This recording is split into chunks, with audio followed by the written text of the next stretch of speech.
wakati wa kunyanyaswa, wakati wa kuteswa, wakati wa kuuawa, wakati wa kukatazwa kufanya mkutano, wakati wa kukatazwa kukula chenye tunataka, wakati wa kodi kuongezwa, wakati wa mateso na vita zisizo na sababu, wakati wa watu kuuawa bure umefika mwisho. Na sasa ni kila mtu atokaye tauni president. Lakini niko na watu wawili wananisumbua sana.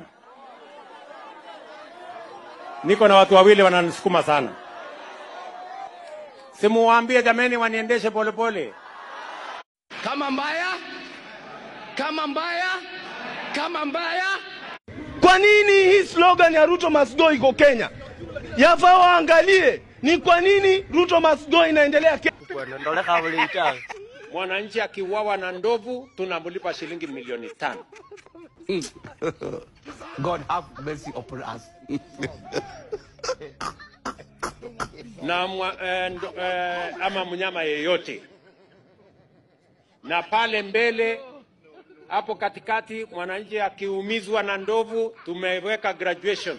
Ingine watalipwa milioni 3, ingine milioni 2, kama amekumiza zaidi tunapigisha milioni 4. Bora hujasafiri kwenda ile safari ya mbele ya kwenda mbali. Bora bado huko area tunakushughulikia. Chanzi sana. Pumbavu sana. Nimekuambia chukua picha WhatsApp, Facebook yake, izoom. Sasa wewe unajua kuzoom ni nini? Unajua? Sikia wanasema mimi sikwenda shule.